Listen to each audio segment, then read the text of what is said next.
के साथ बहुत बड़ी गद्दारी किया हरीश रावत ने।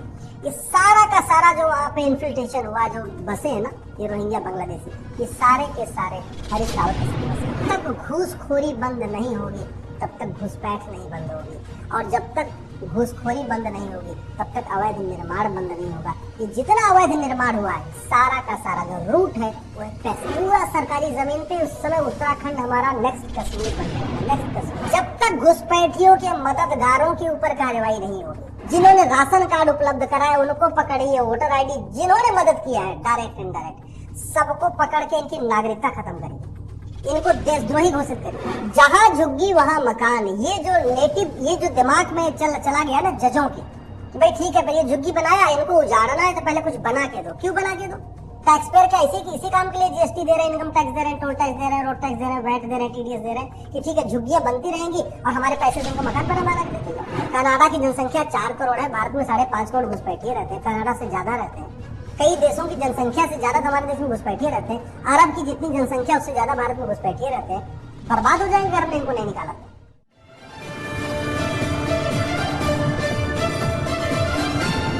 कि किस तरीके से सरकारी जमीन के ऊपर ये बांग्लादेशी रोहिंग्यास इन्होंने कब्जा कर रखा था, और जब पुलिस गई तो उल्टा ये पथराव करने लगते हैं।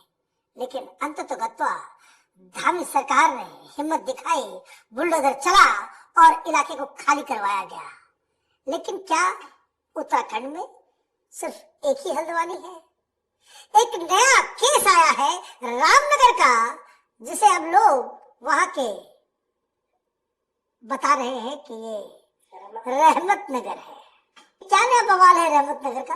रामनगर में वन विभाग की जमीन पे पहले 3-4 आते हैं घोड़ा और घास खच्चर लेके, वहां झुग्गी बनाते हैं। उसके बाद फिर 4 आते हैं, फिर 6 आते हैं, फिर 8 आते हैं, फिर 10 आते हैं, और ऐसे ऐसे वो 1000 परिवार आ जाता है रामनगर में। वन विभाग की लगभग 1500 एकड़ जमीन पे अपनी झुग्गियां बसा लेता है। लेकिन ये लोग कौन है, कहां से आए? ये सारे के सारे उसमें मेजॉरिटी बांग्लादेशी हैं और रोहिंग्या है, मेजॉरिटी। तो ये उत्तराखंड तक कैसे आ जाते हैं? बॉर्डर पे 2000 रुपए देते हैं, अंदर आ जाते हैं, अंदर आते हैं, उनके पास पूरा सिंडिकेट है, वो सिंडिकेट इनको पहुंचाता है।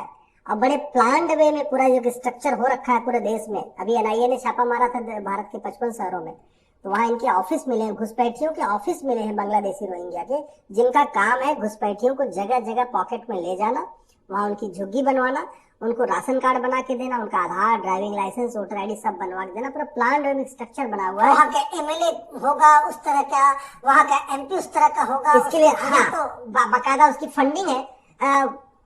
यहाँ क्या हुआ है कि 1500 एकड़ वन विभाग की जमीन पे रामनगर में एक पूरी कॉलोनी बना दिया।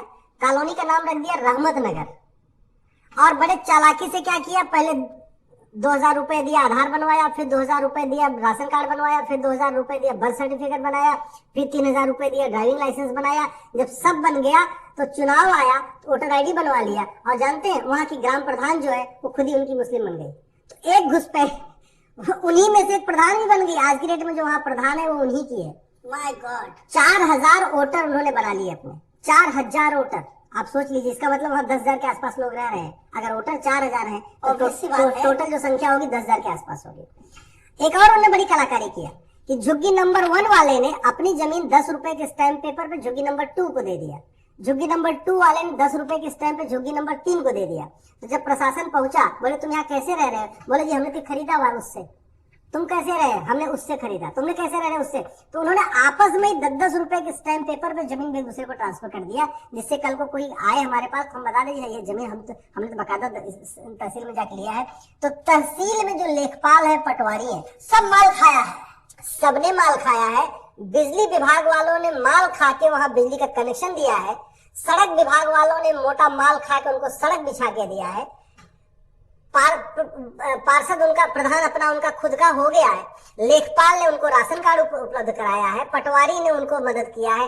पूरा का पूरा जो सरकारी अमला था ना, वो 2-3 हजार रुपए में बिकता गया और रामनगर रहमत नगर बन गया। इसलिए मैं बार बार कहता हूँ, जब तक घूसखोरी बंद नहीं होगी तब तक घुसपैठ नहीं बंद होगी, और जब तक घूसखोरी बंद नहीं होगी तब तक अवैध निर्माण बंद नहीं होगा। ये जितना अवैध निर्माण हुआ है सारा का सारा जो रूट है वो है पैसा। और बड़े जिस चीज को मैं पहले कितने कई सालों से कह रहा था, कम से कम उसको सामने भी आने लग गया। कश्मीर के बाद जो उनका अगला टारगेट है वो उत्तराखंड है। हिमाचल और उत्तराखंड दोनों राज्य। हिमाचल में इसके पहले की जो हरीश रावत की सरकार थी, उत्तराखंड में उसने देश के साथ बहुत बड़ी गद्दारी किया। उत्तराखंड के साथ बहुत बड़ी गद्दारी किया हरीश रावत ने। ये सारा का सारा जो वहां पे इन्फिल्ट्रेशन हुआ, जो बसे है ना ये रोहिंग्या बांग्लादेशी, ये सारे के सारे हरीश रावत के समय बसे हैं। क्या वही हरीश रावत जो एक मुस्लिम यूनिवर्सिटी बनाने की बात कर रहे थे ना कि हम उत्तराखंड में एक मुस्लिम यूनिवर्सिटी बनाएंगे, वही हरीश रावत। हरीश रावत ने उत्तराखंड के साथ बहुत बड़ा धोखा किया है। पूरे की पूरे वहां जंगल, पौड़ी, गढ़वाल, इधर भीमताल, उधर नैनीताल, आप कहीं पे भी जाइए, क्योंकि दूर दूर तक जंगल है, गांव होते नहीं है, वहां जाके वो बाकायदा बस गए अंदर, सब सरकारी जमीन के ऊपर, पूरा सरकारी जमीन पे। उस समय उत्तराखंड हमारा नेक्स्ट कश्मीर बनने वाला, नेक्स्ट कश्मीर। कुछ लोग तो ये भी कहा था कि भाई बद्रीनाथ में वहां पे मस्जिद खुल गया था। अरे कह तो रहा हूँ, आप इधर से चलिए, हरिद्वार से आगे बढ़िए, आप ऋषिकेश, कर्णप्रयाग, देवप्रयाग, पंचप्रयाग, आगे बढ़ते जाइए, आपको सड़क के किनारे थोड़ा सा अंदर घुसिए, सड़क पे तो कम दिखाई पड़ेंगे। जैसे ही सड़क से 1 किलोमीटर आप अंदर जाएंगे, जो हाईवे है, तो मस्जिदें दिखने, सारी मस्जिदें दिखने शुरू हो जाएंगी। बाकायदा वहां मदरसे खुल गए हैं, वहां पे बाकायदा भेड़ बकरियां उन्होंने पालन कर लिया है। सारा कुछ एक तरीके से पूरे उत्तराखंड का इस्लामाइजेशन हो चुका है। ये तो अच्छा हुआ कि कम से कम वहां पे धामी जी की सरकार आ गई, उन्होंने काम शुरू कर दिया। अदरवाइज तो उत्तराखंड पूरा बर्बादी की तरफ चला गया है। ये तभी रुकेगा मनीष जी, जब सबसे पहले भय बिन होए न प्रीत, कठोर दंड व्यवस्था होगी। जो यहाँ घुसपैठियों को बसाते हैं ना, जो यस, जब तक घुसपैठियों के मददगारों के ऊपर कार्रवाई नहीं होगी, जो घुसपैठी जो जिन्होंने बस उपलब्ध कराया, बांग्लादेश के बॉर्डर से उत्तराखंड पहुंचाया, उन बस वालों को पकड़िए। जिन्होंने राशन कार्ड उपलब्ध कराया उनको पकड़िए, वोटर आईडी जिन्होंने मदद किया है, डायरेक्ट इनडायरेक्ट, सबको पकड़ के इनकी नागरिकता खत्म करिए, इनको देशद्रोही घोषित करिए। और सबके सरगना को अगर आप पकड़ना शुरू कर देंगे तो बहुत सारे सेकुलर नेता तो दब जाएंगे इसमें। देखिए स्वाभाविक सी बात है, बिना पॉलिटिकल सपोर्ट के नहीं होता, बिना पॉलिटिकल सपोर्ट के हो नहीं, कुछ नहीं हो सकता। ये सारा का सारा पॉलिटिकल सपोर्ट है। वो आते हैं, उनको पता है कानूनी सपोर्ट भी है, कोर्ट का भी सपोर्ट है और पॉलिटिकल सपोर्ट भी है। राइट। इस देश में जो अवैध निर्माण हो रहा है उसके लिए बहुत हद तक जुडिशरी जिम्मेदार है। हल्द्वानी का मुकदमा 7-8 साल चला, हाई कोर्ट ने कहा खाली करो, और वो लोग आए सुप्रीम कोर्ट, तो सुप्रीम कोर्ट कह रहा हाँ ठीक है भाई, देखो कहाँ जाएंगे बेचारे, इनके लिए कुछ व्यवस्था करो। अरे कोई आदमी झुग्गी बना रहा है, कोर्ट कह रहा है इसको मकान बना के दो, तो सुप्रीम कोर्ट और हाई कोर्ट इसका मतलब झुग्गियों को बढ़ा रहा है। अगर बढ़ा नहीं, सुप्रीम कोर्ट और हाई कोर्ट ये कह रहा है कि कोई भी आम जनता सरकारी जमीन पे जाकर के कब्जा कर लो, फिर बाद में हम तुमको जो है एक अल्टरनेटिव व्यवस्था कर देंगे जो तुम्हारा अपना होगा। जहां झुग्गी वहां मकान। ये जो दिमाग में चला गया ना जजों के कि भाई ठीक है भाई ये झुग्गी बनाया, इनको उजाड़ना है तो पहले कुछ बना के दो। क्यों बना के दो? टैक्स पेयर क्या इसी काम के लिए जीएसटी दे रहे हैं, इनकम टैक्स दे रहे हैं, टोल टैक्स दे रहे हैं, रोड टैक्स दे रहे हैं, वैट दे रहे हैं, टीडीएस दे रहे हैं कि ठीक है झुग्गियां बनती रहेंगी और हमारे पैसे से उनको मकान बना के देते जाओ। कायदे से ये जो उत्तराखंड की डेमोग्राफी बदल रही है, इसमें हरीश रावत की सरकार के साथ, कांग्रेस की सरकार के साथ साथ जुडिशरी भी जिम्मेदार है। आज तक कहीं भी मैंने इतने फैसले देखे, कभी भी सुप्रीम कोर्ट, हाई कोर्ट ने कोई जजमेंट नहीं दिया कि भाई अवैध निर्माण किया इसके 100% प्रॉपर्टी जब्त करो, इलीगली आया तो उसको 100% जेल में डालो। आज तक घुसपैठियों के खिलाफ हमदर्दी दिखाने के अलावा कुछ नहीं हुआ। और ये सुप्रीम कोर्ट, हाई कोर्ट ने किया है, घुसपैठियों के खिलाफ हमदर्दी दिखाया, अवैध निर्माण करने वालों के खिलाफ हमदर्दी दिखाया, झुग्गियां जो बार बार बसा रहे हैं, प्लान में बसा रहे हैं, उनके खिलाफ हमदर्दी दिखाया, न कभी डायरेक्शन दिया। भाई सुप्रीम कोर्ट अपनी इनहेरेंट पावर यूज करता है, उस पावर को यूज करके कह देता भाई ठीक है काम करो, इनकी 100% प्रॉपर्टी जब्त करो, एक काम करो इनके ऊपर देशद्रोह का मुकदमा चलाओ, ये अवैध रूप से भारत में एंटर करें, इनके खिलाफ देशद्रोह का। आज तक कभी किसी घुसपैठियों को सुप्रीम कोर्ट ने देशद्रोही नहीं कहा, कभी ये नहीं बोला इसकी सिटीजनशिप खत्म करने की व्यवस्था करो। तो ये जो एक तरीके से पॉलिटिकल पार्टियों का सपोर्ट तथा कथित सेकुलर पार्टियों का सपोर्ट, ऊपर से जुडिशरी का सपोर्ट, ये हमारे लिए बहुत घातक है। शायद सुप्रीम कोर्ट के जजों को समझ में नहीं आ रही है कि देश कैसे खोखला होता जा रहा है। 9 राज्यों की डेमोग्राफी बदल चुकी है, 200 जिलों की डेमोग्राफी बदल चुकी है, 900 तहसीलों की डेमोग्राफी बदल चुकी है, बॉर्डर की जो 300 तहसीलें हैं हमारे देश की, उनकी पूरी डेमोग्राफी बदल चुकी है। इस बात को शायद सुप्रीम कोर्ट की समझ नहीं आया, क्योंकि वो बड़ी सिक्योरिटी में रहते हैं, पूरे फुल प्रूफ Z+ की सिक्योरिटी में रहते हैं, उनको जमीनी हकीकत पता नहीं कि भारत की डेमोग्राफी बदल कैसे रही है। उनको शायद ये इतिहास भी नहीं पता कि 1805 में अफगानिस्तान के प्रधानमंत्री पंडित नंदराम टिक्कू थे और वो गंधार अफगानिस्तान हो गया। उनको शायद ये नहीं पता कि पाकिस्तान का विभाजन क्यों हुआ और पाकिस्तान में हिंदुओं की क्या स्थिति है।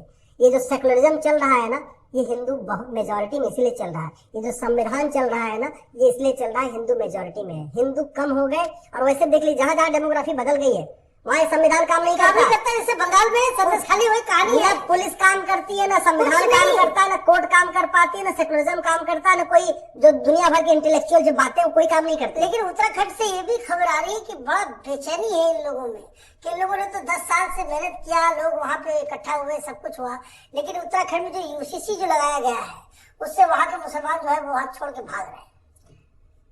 देखिए, घुसपैठियों को निकालना बहुत जरूरी है और जैसे भी निकले ऐसे इनको हर वो काम करना चाहिए जिससे ये छोड़ के भागे। मतलब जैसे भी निकले वही सही तरीका, वही सही तरीका। इनको बाहर निकालने के लिए कोई तरीका गलत है ही नहीं है। जिस तरीके से उत्तराखंड छोड़ के भागे, जिस तरीके से भारत छोड़ के भागे, वो हर तरीका सही है। हर तरीका सही है, हर तरीका सही। रिजल्ट है ये भागे यहाँ से, और कोई तरीका नहीं। अरे 5 करोड़ घुसपैठिए 2017 में आ गया था जब मैंने PIL फाइल किया था। अभी तो 5.5 करोड़ हो चुके हैं। My God. ऑस्ट्रेलिया की जनसंख्या 2 करोड़ है, भारत में 5.5 करोड़ घुसपैठिए। ऑस्ट्रेलिया के लगभग 3 गुना घुसपैठिए भारत में पहुंच चुके हैं। कनाडा की जनसंख्या 4 करोड़ है, भारत में 5.5 करोड़ घुसपैठिए रहते हैं, कनाडा से ज्यादा रहते हैं। कई देशों की जनसंख्या से ज्यादा हमारे देश में घुसपैठिए रहते हैं।